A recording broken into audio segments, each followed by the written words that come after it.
My name's Chris. I've lived on the road for 14 years now, and I currently live full-time in a 40-foot raised roof school bus. So I grew up in a very small town in Indiana, and it was what you would call a traditional upbringing. In first or second grade, we had a class project to read the book Hatchet. And basically it's a survival story of a young man out in the woods, out in the forest, and for whatever reason that really spoke to me. And I remember when I was around 7 years old, I told my grandmother I was gonna live in the woods with my dog and not pay rent or utilities. So from a very young age, I had a little bit of a spark of an alternative lifestyle, doing something different, something that I wanted to do. I remember I was watching the sunrise on a beach in Australia, absolutely gorgeous spot. And then it just clicked in my head. It was the first time that it happened where I realized the sun was setting elsewhere in the world. And it was almost a realization that I was able to do whatever I wanted to as long as I was willing to put the work and effort in. A couple weeks before graduating college, I purchased my first van off eBay. It was a very simple build, but I absolutely loved being on the road.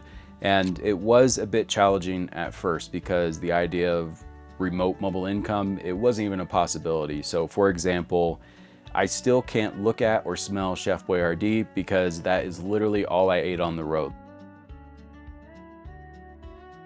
Even though I didn't have that much money on the road, it did feel as though I was getting away with something. Like it felt like I was privy to a secret nobody else did. And the way that I explain it to people is I felt like a kid in his tree fort, like boondocking in different spots or camping in cities and just feeling like I was on this grand adventure.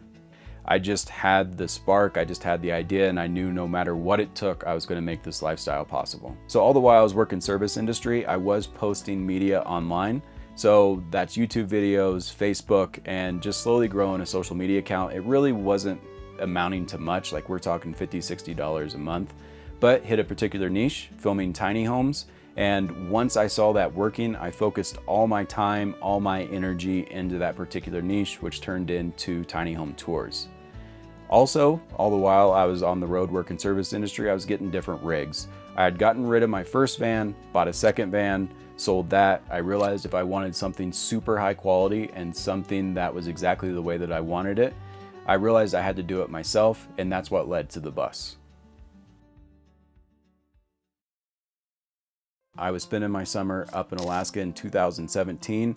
I realized that I did want to build a school bus conversion, and looking at different auction sites, I was trying to figure out which one would be best for me. I called my friend Wes, who is very knowledgeable with buses, and he said, if you get a 40-foot bus, make sure you get the Cummins 8.3.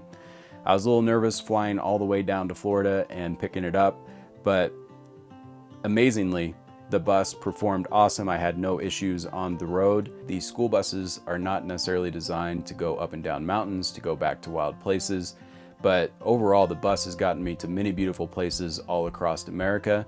And also if something pops up with the bus or general maintenance, there's Cummins facilities all over the United States, and when you take it to a Cummins facility, you know you're taking it to somebody that knows what they're doing. I've heard plenty of horror stories of people on the road that will take their bus to a mechanic and then it sits there for a while and they really don't know how to fix the bus. And it's just a really great peace of mind knowing I can take the bus somewhere and get it fixed properly.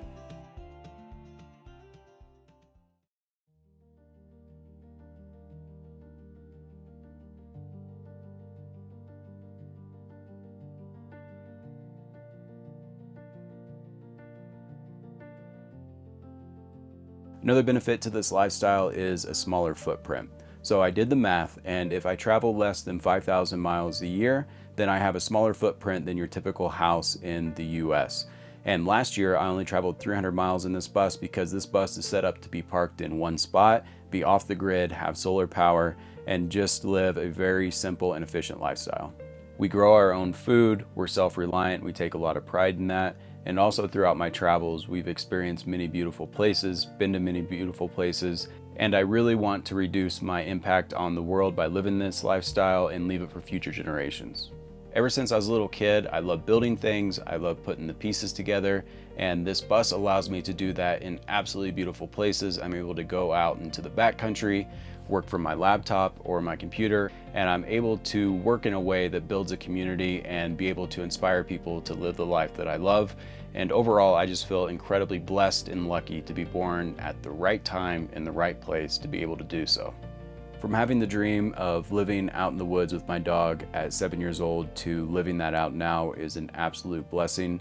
And I hope it's a testament to those that have those dreams, those different aspirations that they have, to keep pushing towards those. If it's something that really calls to you and something that is deep rooted within inside you, that it's something that you can pursue and that you can actually achieve.